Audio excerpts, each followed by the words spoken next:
She banged on my front door like she owned the place, yelling, "Open up! HOA inspection!" I told her flat out, "You're not stepping foot inside my house."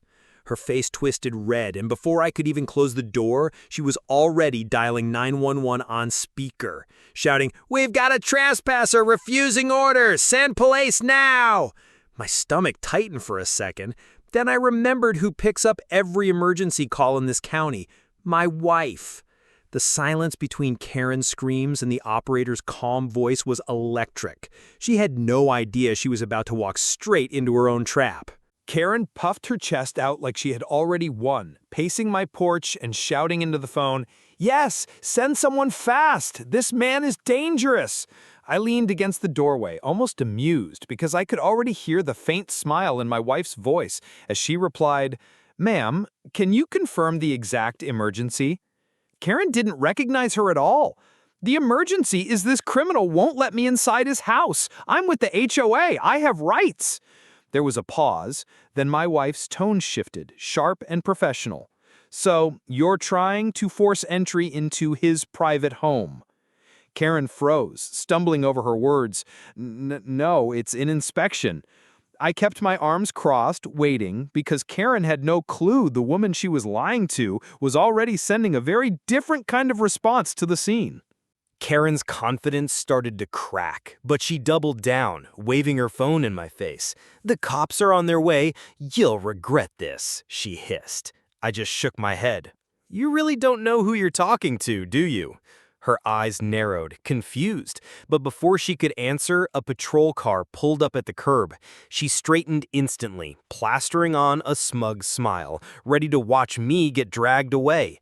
But the officer who stepped out didn't even look at me. He walked right past and said, "Dispatch called this in as a possible trespass and harassment. Ma'am, is that you?" The color drained from Karen's face. She stammered, "No, he's the problem.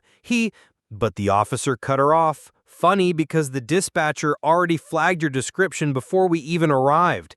Karen's jaw dropped as she realized someone on the inside had set the record straight long before her lies could land. Karen's fake authority melted fast, but she still tried to recover, waving a crumpled paper at the officer. "See? This is the violation notice. He owes fines. He can't live here unless the HOA approves it." The cop took the paper, glanced at it, and raised an eyebrow. "This isn't an official document. It doesn't even have a legal signature." He held it up to me. "Where did she get this?" I shrugged. "She taped it to my door this morning and threatened to break in." Karen's voice cracked as she snapped, "Because I can! I make the rules here!"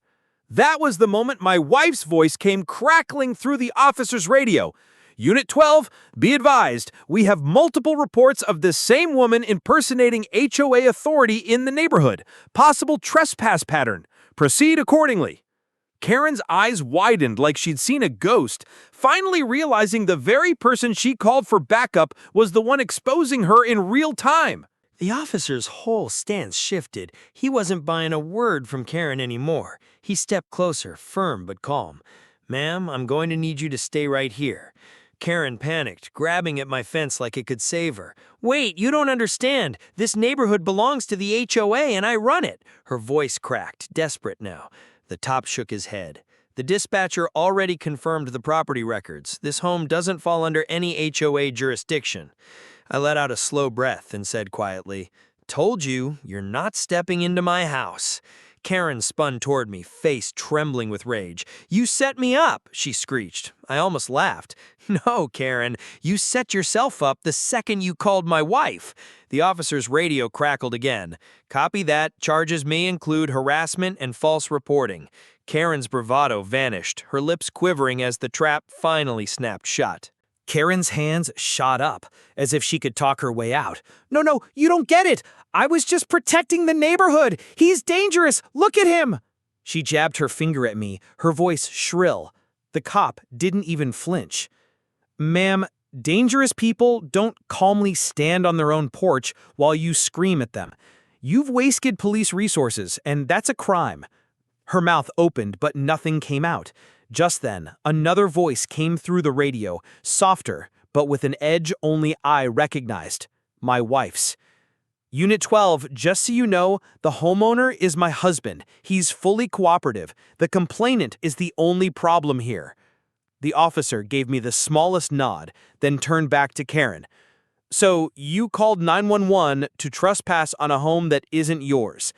That's serious. Do you want to keep talking, or should I start writing up the charges? Karen's knees seemed to buckle, her arrogance draining into pure panic. She finally realized this wasn't her neighborhood to control anymore. Karen's voice cracked into a whimper. You can't arrest me. I'm with the HOA. The cop almost laughed. That's not a badge, ma'am. That's a club with rules nobody has to follow unless they signed up. And he didn't. He tilted his head at me, and I folded my arms, finally letting a smile slip. Karen clutched her phone like it was a shield. "This is harassment! I'll sue him! I'll sue you!" she shrieked. But right then, another patrol car rolled up. The second officer stepped out holding a small folder. "Got the call from dispatch. We pulled her record. She's been warned before for fake HOA claims." Karen's face went pale. I leaned forward just enough for her to hear me. "Remember when you told me I'd regret this? Guess what? My wife made sure it's you who regrets calling 911 today." The officers moved in, their cuffs glinting under the porch light. And for the first time, Karen's mouth stayed shut. The clink of handcuffs snapped around her wrists, and Karen's whole body stiffened. "This is a mistake! You don't know who I am!" she wailed, twisting in the officer's grip. But the cop's voice was steady. "Ma'am, you're under arrest for harassment, trespassing, and filing a false police report. You'll have your chance to explain it downtown." I stepped off the porch, my voice low but clear. "Karen, you called the wrong dispatcher. My wife doesn't protect bullies." She glared at me, teeth clenched, but for once she had nothing to say. The squad car door slammed, swallowing her protests as the engine roared to life. I looked up at the night sky, feeling the weight lift. My phone buzzed. It was a text from my wife. "Told you I'd always have your back." I smiled, sliding it into my pocket. Justice wasn't just served tonight, it was personal.